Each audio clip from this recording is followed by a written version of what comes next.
your party has ruled out joining any kind of coalition after this election. Yes, so you wouldn't be in any kind of government. No, we would not. No. We're in the same position as the Labour Party. So we know who the government's going to be after the next election, and we're just being rather more honest about it. Who's going to be the government? It's going to be the Conservative Party. All right. But if you're not going to join any coalition, what's the point of going through any of these policies with you? Well, I think people want to know, when they're voting for us, what kind of country we want to live in. Yeah, but you're not going to have a chance to implement it if you're not going into government. So what's the point? But people vote for people who share their values and share their views about how the country should go going forward. And that's why you have a manifesto. Yeah, but if the values, as you are claiming, are going to be the values of a May government, I assume you're going to win it by a landslide, and you would not get involved in any kind of coalition that could stop that from happening, then I say your policies what you stand for is irrelevant. No, they're not. The details are irrelevant. No, they're not, because on a day-to-day basis, from the day Parliament gets back, we are going to be debating the government's policies and we're going to be voting on them. And the manifesto gives a guide to people about how we're going to behave and what we're going to be doing in the next Parliament. All right. One of the policies you do have is to have a second referendum, a referendum on the deal if and when a deal for Brexit is done. Is that correct? Yes, that is absolutely right. Who said that a second referendum was, quote, disrespectful to the voters and counterproductive? Who also said if you're having two referendums, you might as well have three. Well, who said that? It doesn't matter who said it. Well, I'll tell you who said it. Vince Cable said it. Yes. Of the Lib Dems, who's now on your front bench team. Yes, well... Disrespectful. What we're saying is that people voted for a departure. They'd no idea last year what they were going to get. So we say, at the end of the process, there are only two lots of people who can decide what we do about Brexit, either MPs or the people. If MPs if it had been left to MPs before the last referendum, they were completely out of touch with the people. So we think a process started by the people should be completed by the people. But if the European Union knows that there's going to be a referendum on the outcome of the negotiations, that gives them a huge incentive to give us the worst possible deal. No, I think you're pinning too much faith on the powers of persuasion of the Lib Dems there. People in Europe... Well, I've never made that mistake before. Well, no, I didn't think you had, but I think you are now. I think that people in Europe are negotiating on the basis of getting a deal which they think is in the long-term interests of the EU, on the basis that we will leave. That's the only way they can do it. But it doesn't mean that that rules out us having a final say on it. But if I'm negotiating for Brussels and you're negotiating for Britain, and I know that you have to put whatever we agree to the British people, I'm going to try and give you a punishment beating so that the British people think, whoa, we didn't realise it was going to be as bad as this. We're going to need visas to go there. We can't work anymore. Whoa, let's vote against it. I'm not going to give you a free trade agreement. I'm not going to give you tariff-free trade, am I? But why does that work for the British people and not for parliamentarians? I mean, somebody decides, Andrew. It isn't just the Prime Minister. You have one body of people deciding in Parliament or a larger body of people, the country deciding. They're both going to react in the same sort of way to the attitude and the deal that comes out of Brussels, surely. When would this referendum be? Well, the Prime Minister says she can complete the negotiations within the time frame, so you would have it when she'd come back with a deal. Would there be enough time? Well, she says there is, so we're taking her at her word. She's not been that explicit of when it can be done. Well, is it your contention that if the country was to vote against the deal, that we would just seamlessly stay in the EU? That would be the proposition. Well, who in Brussels has ever led you to believe that would be the case? Well, I think it's pretty clear that from all the lawyers, from someone like Lord Kerr, who actually wrote Article 50, that it is revocable. You can stop the process if you want to do. But have you had any indication from Brussels that that is the case? That's how they view it? Or have the European Court of Justice views it that way? Senior jurists in the EU have said that the article is revocable. And we Who are these senior jurists? Well, former advisors to the Commission, former members of the European Court of Justice. Well, I haven't got a list of their names, but there's a long list of names. And John Kerr, who, as I say, wrote it. Right, but he, of course, takes is that just view. an observer now. Yeah, but he knew what was in people's minds when it was written, because he had the pen. Actually, I suggest he didn't, because when he wrote it, he never thought it would happen.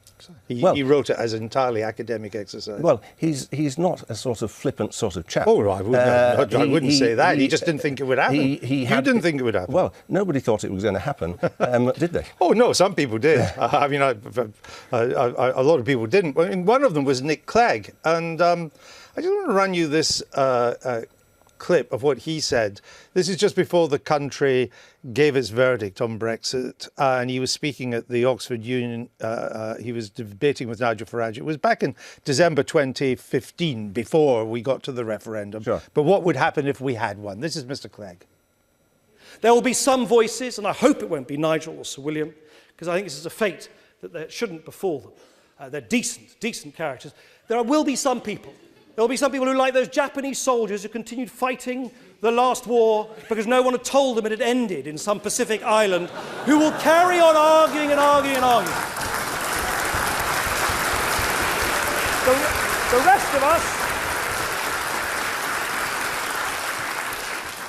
rest of us will just move on and carry on with the rest of our lives.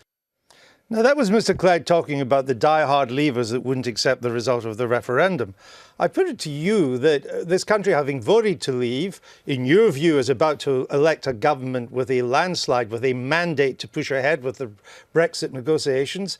It's the Liberal Democrats who are now the Japanese soldiers in the jungle, and you don't realise the war's over and you lost. No, I don't think we are the Japanese soldiers. I've been called many things in the past. This is a novelty for me, and I don't think what bit of it's wrong? You're in denial. But we're not at all in denial. We're saying to people, you decided you wanted to go down this path. And we're saying, when you know where the path's leading, so certainly didn't know where it was leading last year, you know where the path's leading, you then decide whether you agree that that's the path down which you want to go. But Mrs. May, she obviously can't go into all the details because the negotiations haven't even started, but she is essentially fighting this election on the Lancaster House speech. And in that, she's made it clear we cannot remain as members of the single market. We will not remain members of the customs union. We will not be subject to the jurisdiction of the ECJ. We will attempt to negotiate as wide as possible a free trade deal as is possible, with all these other commitments about taking back control as she sees it. We know the broad outlines of what she's going to attempt to achieve, don't we? And she's going to, in your view, not mine, in your view, she's going to get a mandate for all that. But she's going to get a mandate to be Prime Minister because there is no opposition coming from the Labour Party. People are not all voting on Brexit in this general election. They're voting about whether they think Jeremy Corbyn is fit to be Prime Minister. Hold on, Dick. Your whole appeal in this campaign has to be on Brexit. That's your distinguishing point. But that's the one thing that does distinguish it does distinguish us, and that's on which we're fighting. Which is what makes you a Japanese soldier in the jungle. No. Let me tell you, soldier, the war, it's over, you lost. It's gone. Come on out, put your hands up, leave your rifle, we'll look after you. No, somebody decides, Andrew, at the end. Is it MPs? Is it the people? We think it should be the people. The people will have decided twice. They'll have decided in the referendum and in this election. No, because we don't know the deal. You want for a hat trick? We know what the Prime Minister wants, which is a large measure of having your cake and eat it. We don't know what she's going to get. And so many of the things that were promised a year ago definitely aren't going to happen. So who knows where we're going to be at the end of the process? Your whole election strategy has been based on the 48% who vote Remain. You want to try and pick up as many of them. But the latest YouGov poll suggests you've misread the mood of the British people. It no longer exists, this 48%. The country now seems to divide into 45% are hard leavers. They're hard leavers, not as much as the 52 who voted. Right. They're hard leavers. 23% are relievers. They are voted to remain, but they accept the outcome. They have come out of the jungle, put their hands up and said, yeah, we know the war's over.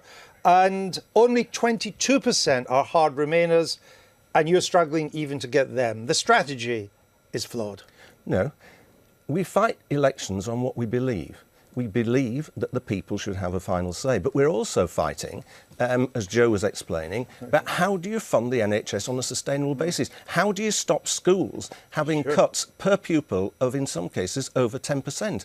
All these are things that we're talking about on the doorstep. Some people have Brexit at the top of their minds. A lot of people don't, frankly. A lot of people are much more interested in whether they can get to hospital quickly. So we're setting out how you would deal with those problems as well. Would it be fair to say then that your manifesto, which you admit you will have no chance of implementing, will be at least a guide as to how you will vote in Parliament under the next government? That's it what is, we absolutely. All right.